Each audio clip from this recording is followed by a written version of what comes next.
ರಾಜ್ಯ ಬಿಜೆಪಿ ಪಾಳೆಯದ ಒಳಗೆ ಬಣ ಬಡಿದಾಟ ಮುಂದುವರೆದಿದೆ. ಅದರಲ್ಲೂ ಲಿಂಗಾಯತ ನಾಯಕತ್ವ ಅಂದ ತಕ್ಷಣ ಬಿಜೆಪಿ ಪಾಳೆಯದ ಒಳಗೆ ಇನ್ಫ್ಯಾಕ್ಟ್ ಇಡೀ ರಾಜ್ಯ ರಾಜಕೀಯದಲ್ಲಿ ಯಡಿಯೂರಪ್ಪನವರ ಹೆಸರು ಮುಂಚೂಣಿಗೆ ಬರುತ್ತೆ. ತಂದೆಯಿಂದ ಬಳುವಳಿಯಾಗಿ ಸಿಕ್ಕಿದ್ದ ಈ ಲಿಂಗಾಯತ ನಾಯಕತ್ವವನ್ನ ಉಳಿಸಿಕೊಳ್ಳುವ ಪ್ರಯತ್ನವನ್ನ ವಿಜಯೇಂದ್ರ ಅವರು ಮುಂದುವರೆಸಿದ್ದಾರೆ. ಗೊತ್ತಿದೆ, ನಿನ್ನೆ ರಿಪಬ್ಲಿಕ್ ಕನ್ನಡ ಬ್ರೇಕ್ ಮಾಡಿದ್ದ ಸುದ್ದಿ. ವಿಜಯೇಂದ್ರ ಅವರು ಮಾತ್ರ ಲಿಂಗಾಯತ ನಾಯಕತ್ವದ ಫೇಸ್ ಅಲ್ಲ, ಪಕ್ಷದಲ್ಲಿ ಇನ್ನಷ್ಟು ಮಂದಿ ಪ್ರಬಲ ಲಿಂಗಾಯತ ಸಮುದಾಯಕ್ಕೆ ಸಂಬಂಧಪಟ್ಟ ನಾಯಕರಿದ್ದಾರೆ. ಅವರನ್ನ ಮುನ್ನೆಲೆಗೆ ತರಬೇಕು ಅಂತ ಹೇಳಿ ಹೈಕಮಾಂಡ್ ಗಮನ ಸೆಳೆಯುವ ಪ್ರಯತ್ನವನ್ನ ಯತ್ನಾಳ್ ಟೀಮ್ ಮಾಡ್ತಿತ್ತು. ಇದಕ್ಕಿದೀಗ ಕೌಂಟರ್ ಕೊಡುವ ಭಾಗವಾಗಿ ವಿಜಯೇಂದ್ರ ಅವರು ಲಿಂಗಾಯತ ಸಮುದಾಯದ ಸ್ವಾಮೀಜಿಗಳನ್ನೇ ಅಖಾಡಕ್ಕಿಳಿಸುವ ಪ್ರಯತ್ನವನ್ನ ಮಾಡ್ತಿದ್ದಾರೆ.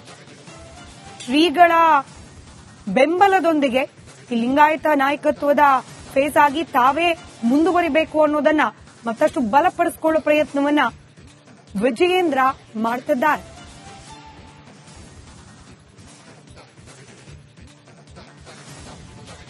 ಮತ್ತಷ್ಟು ಡೀಟೇಲ್ಸ್ ನನಗೆ ಚಂದ್ರಶೇಖರ್ ನೀಡ್ತಾ ಹೋಗ್ತಾರೆ, ನೇರ ಸಂಪರ್ಕದಲ್ಲಿದ್ದಾರೆ. ಚಂದ್ರಶೇಖರ್, ಲಿಂಗಾಯತ ನಾಯಕತ್ವಕ್ಕೂ ಕೂಡ ಅಧ್ಯಕ್ಷ ಕಿರಿಯದ್ ಮಾತ್ರ ಅಲ್ಲ, ನೋಡಿ ಎಷ್ಟು ಚಿಕ್ಕ ಚಿಕ್ಕ ವಿಚಾರಗಳು ಕೂಡ ಬಿಜೆಪಿಯಲ್ಲಿ ಬಣಬಡಿದಾಟಕ್ಕೆ ಕಾರಣವಾಗ್ತಾ ಇದೆ. ಅದರಲ್ಲೂ ಸಮುದಾಯಗಳ ವಿಚಾರದಲ್ಲಿ, ನಾಯಕತ್ವದ ವಿಚಾರದಲ್ಲಿ. ಇದೀಗ ಯತ್ನಾಳ್ ಟೀಮಿಗೆ ಈ ನಿಟ್ಟಿನಲ್ಲಿ ಕೌಂಟರ್ ಕೊಡ್ಲಿಕ್ಕೆ ವಿಜಯೇಂದ್ರ ಸಿದ್ದರಾಗ್ತಾ ಇರೋದು ಸ್ವಾಮೀಜಿಗಳನ್ನ ಬಳಕೆ ಮಾಡಿಕೊಳ್ಳಿಕ್ಕೆ ಅಸ್ತ್ರವಾಗಿ. ಡೀಟೇಲ್ಸ್ ಹಂಚಿಕೊಳ್ಳೋದಾದ್ರೆ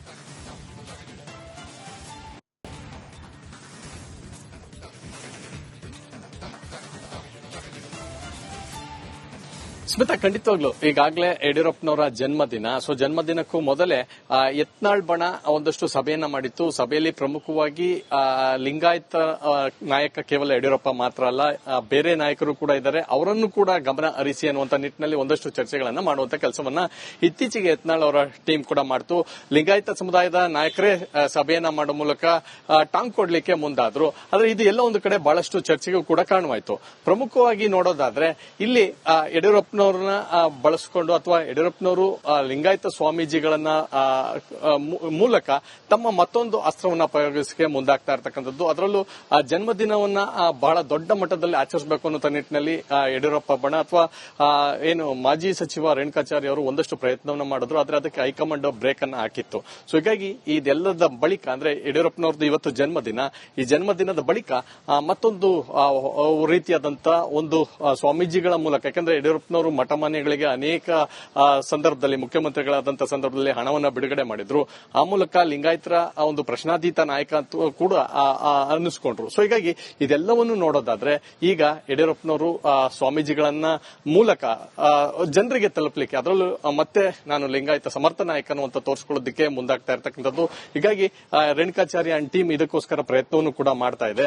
ಸೊ ಹಾಗಾಗಿ ಇದು ಎಷ್ಟು ಮಟ್ಟಿಗೆ ಸಕ್ಸಸ್ ಆಗುತ್ತೆ ಅನ್ನೋದು ಗೊತ್ತಿಲ್ಲ. ಆದ್ರೆ ಈಗ ಇರತಕ್ಕಂತ ಒಂದಷ್ಟು ವಿಚಾರಗಳನ್ನ ಪ್ರಮುಖವಾಗಿ ಗಮನಿಸೋದಾದ್ರೆ, ಈಗಾಗಲೇ ಸ್ವಾಮೀಜಿಗಳು, ಅನೇಕ ಸ್ವಾಮೀಜಿಗಳು ಇವತ್ತು ಯಡಿಯೂರಪ್ಪನವರ ಹುಟ್ಟುಹಬ್ಬಕ್ಕೆ ಶುಭಾಶಯಗಳನ್ನು ಕೂಡ ಕೋರಿದ್ದಾರೆ. ಸೊ ಆದ್ರೆ ಎಲ್ಲೊಂದು ಕಡೆ ಸ್ವಾಮೀಜಿಗಳು ಕೇವಲ ಯಡಿಯೂರಪ್ಪನವರು ಮಾತ್ರ ಅಲ್ಲ, ಇತರ ನಾಯಕರನ್ನು ಕೂಡ ಗಮನ ಹರಿಸಬೇಕು ಅನ್ನುವಂತ ನಿಟ್ಟಿನಲ್ಲಿ ಒಂದಷ್ಟು ಚರ್ಚೆಗಳು ಕೂಡ ಆಗ್ತಾ ಇದೆ. ಆದ್ರೆ ವಿಜಯೇಂದ್ರ ಮತ್ತು ಟೀಮ್ ಯಾವ ರೀತಿ ಪ್ರಯತ್ನ ಮಾಡ್ತಾ ಇದೆ, ಅದು ಎಷ್ಟು ಮಟ್ಟಿಗೆ ಸಕ್ಸಸ್ ಆಗುತ್ತೆ ಅನ್ನೋದು ಮುಂದಿನ ದಿನಗಳಲ್ಲಿ ಕಾದು ನೋಡಬೇಕಾಗಿರ್ತಕ್ಕಂಥದ್ದು. ಸ್ಮಿತಾ, ರೈಟ್, ಧನ್ಯವಾದ ಚಂದ್ರಶೇಖರ್ ಮಾಹಿತಿಗಾಗಿ. ರಾಜ್ಯ ಬಿಜೆಪಿ ಪಾಳೆಯದ ಒಳಗೆ ಬಣ ಬಡಿದಾಟ ಮುಂದುವರೆದಿದೆ. ಅದರಲ್ಲೂ ಲಿಂಗಾಯತ ನಾಯಕತ್ವ ಅಂದ ತಕ್ಷಣ ಬಿಜೆಪಿ ಪಾಳೆಯದ ಒಳಗೆ ಇನ್ಫ್ಯಾಕ್ಟ್ ಇಡೀ ರಾಜ್ಯ ರಾಜಕೀಯದಲ್ಲಿ ಯಡಿಯೂರಪ್ಪನವರ ಹೆಸರು ಮುಂಚೂಣಿಗೆ ಬರುತ್ತೆ. ತಂದೆಯಿಂದ ಬಳುವಳಿಯಾಗಿ ಸಿಕ್ಕಿದ್ದ ಈ ಲಿಂಗಾಯತ ನಾಯಕತ್ವವನ್ನ ಉಳಿಸಿಕೊಳ್ಳುವ ಪ್ರಯತ್ನವನ್ನ ವಿಜಯೇಂದ್ರ ಅವರು ಮುಂದುವರೆಸಿದ್ದಾರೆ. ಗೊತ್ತಿದೆ, ನಿನ್ನೆ ರಿಪಬ್ಲಿಕ್ ಕನ್ನಡ ಬ್ರೇಕ್ ಮಾಡಿದ್ದ ಸುದ್ದಿ.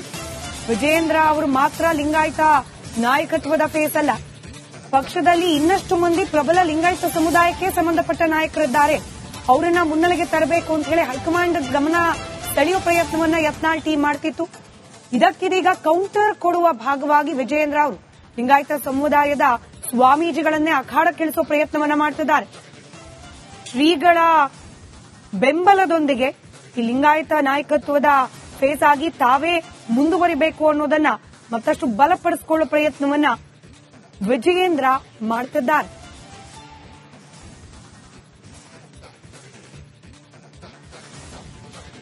ಮತ್ತಷ್ಟು ಡೀಟೇಲ್ಸ್ ನನಗೆ ಚಂದ್ರಶೇಖರ್ ನೀಡ್ತಾ ಹೋಗ್ತಾರೆ, ನೇರ ಸಂಪರ್ಕದಲ್ಲಿದ್ದಾರೆ. ಚಂದ್ರಶೇಖರ್, ಲಿಂಗಾಯತ ನಾಯಕತ್ವಕ್ಕೂ ಕೂಡ ಅಧ್ಯಕ್ಷ ಕಿರಿಯದ್ ಮಾತ್ರ ಅಲ್ಲ, ನೋಡಿ ಎಷ್ಟು ಚಿಕ್ಕ ಚಿಕ್ಕ ವಿಚಾರಗಳು ಕೂಡ ಬಿಜೆಪಿಯಲ್ಲಿ ಬಣಬಡಿದಾಟಕ್ಕೆ ಕಾರಣವಾಗ್ತಾ ಇದೆ. ಅದರಲ್ಲೂ ಸಮುದಾಯಗಳ ವಿಚಾರದಲ್ಲಿ, ನಾಯಕತ್ವದ ವಿಚಾರದಲ್ಲಿ. ಇದೀಗ ಯತ್ನಾಳ್ ಟೀಮಿಗೆ ಈ ನಿಟ್ಟಿನಲ್ಲಿ ಕೌಂಟರ್ ಕೊಡ್ಲಿಕ್ಕೆ ವಿಜಯೇಂದ್ರ ಸಿದ್ಧರಾಗ್ತಾ ಇರೋದು ಸ್ವಾಮೀಜಿಗಳನ್ನ ಬಳಕೆ ಮಾಡ್ಕೊಳ್ಳಿಕ್ಕೆ ಅಸ್ತ್ರವಾಗಿ. ಡೀಟೇಲ್ಸ್ ಹಂಚ್ಕೊಳ್ಳೋದಾದ್ರೆ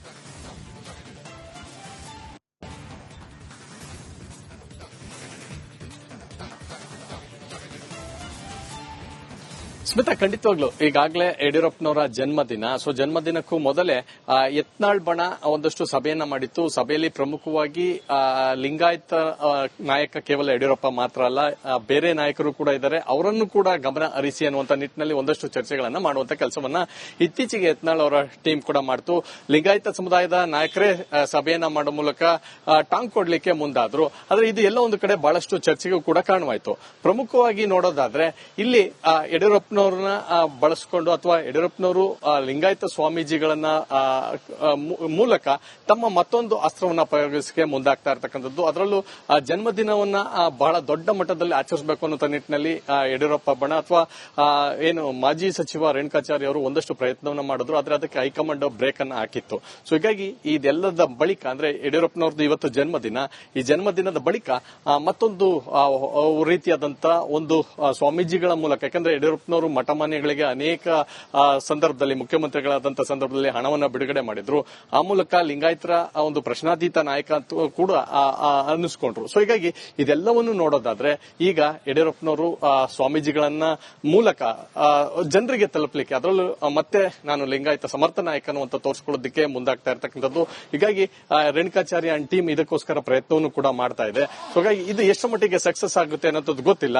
ಆದ್ರೆ ಈಗ ಇರತಕ್ಕಂತ ಒಂದಷ್ಟು ವಿಚಾರಗಳನ್ನ ಪ್ರಮುಖವಾಗಿ ಗಮನಿಸೋದಾದ್ರೆ, ಈಗಾಗಲೇ ಸ್ವಾಮೀಜಿಗಳು, ಅನೇಕ ಸ್ವಾಮೀಜಿಗಳು ಇವತ್ತು ಯಡಿಯೂರಪ್ಪನವರ ಹುಟ್ಟುಹಬ್ಬಕ್ಕೆ ಶುಭಾಶಯಗಳನ್ನು ಕೂಡ ಕೋರಿದ್ದಾರೆ. ಸೊ ಆದ್ರೆ ಎಲ್ಲೊಂದು ಕಡೆ ಸ್ವಾಮೀಜಿಗಳು ಕೇವಲ ಯಡಿಯೂರಪ್ಪನವ್ರು ಮಾತ್ರ ಅಲ್ಲ, ಇತರ ನಾಯಕರನ್ನು ಕೂಡ ಗಮನ ಹರಿಸಬೇಕು ಅನ್ನುವಂತ ನಿಟ್ಟಿನಲ್ಲಿ ಒಂದಷ್ಟು ಚರ್ಚೆಗಳು ಕೂಡ ಆಗ್ತಾ ಇದೆ. ಆದ್ರೆ ವಿಜೇಂದ್ರ ಮತ್ತು ಟೀಮ್ ಯಾವ ರೀತಿ ಪ್ರಯತ್ನ ಮಾಡ್ತಾ ಇದೆ, ಅದು ಎಷ್ಟು ಮಟ್ಟಿಗೆ ಸಕ್ಸಸ್ ಆಗುತ್ತೆ ಅನ್ನೋದು ಮುಂದಿನ ದಿನಗಳಲ್ಲಿ ಕಾದು ನೋಡಬೇಕಾಗಿರ್ತಕ್ಕಂಥದ್ದು. ಸ್ಮಿತಾ, ರೈಟ್, ಧನ್ಯವಾದ ಚಂದ್ರಶೇಖರ್ ಮಾಹಿತಿಗಾಗಿ.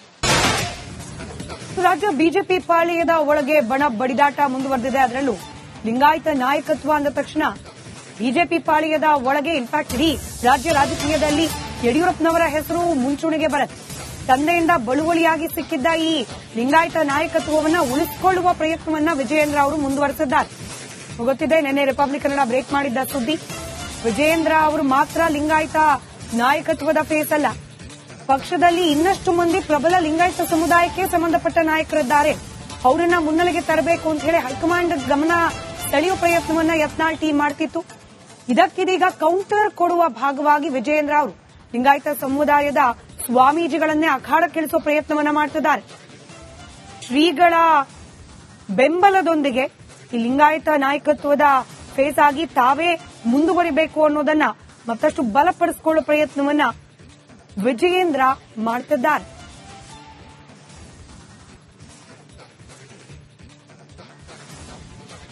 ಮತ್ತಷ್ಟು ಡೀಟೇಲ್ಸ್ ನನ್ನ ಕಲೀಗ್ ಚಂದ್ರಶೇಖರ್ ನೀಡ್ತಾ ಹೋಗ್ತಾರೆ, ನೇರ ಸಂಪರ್ಕದಲ್ಲಿದ್ದಾರೆ. ಚಂದ್ರಶೇಖರ್, ಲಿಂಗಾಯತ ನಾಯಕತ್ವಕ್ಕೂ ಕೂಡ ಅಧ್ಯಕ್ಷ ಕಿರಿಯದ್ ಮಾತ್ರ ಅಲ್ಲ, ನೋಡಿ ಎಷ್ಟು ಚಿಕ್ಕ ಚಿಕ್ಕ ವಿಚಾರಗಳು ಕೂಡ ಬಿಜೆಪಿಯಲ್ಲಿ ಬಣಬಡಿದಾಟ ಕಾರಣವಾಗ್ತಾ ಇದೆ. ಅದರಲ್ಲೂ ಸಮುದಾಯಗಳ ವಿಚಾರದಲ್ಲಿ, ನಾಯಕತ್ವದ ವಿಚಾರದಲ್ಲಿ. ಈಗ ಯತ್ನಾಳ್ ಟೀಮಿಗೆ ಈ ನಿಟ್ಟಿನಲ್ಲಿ ಕೌಂಟರ್ ಕೊಡ್ಲಿಕ್ಕೆ ವಿಜಯೇಂದ್ರ ಸಿದ್ಧರಾಗ್ತಾ ಇರೋದು ಸ್ವಾಮೀಜಿಗಳನ್ನ ಬಳಕೆ ಮಾಡ್ಕೊಳ್ಳಿಕ್ಕೆ ಅಸ್ತ್ರವಾಗಿ. ಡೀಟೇಲ್ಸ್ ಹಂಚ್ಕೊಳ್ಳೋದಾದ್ರೆ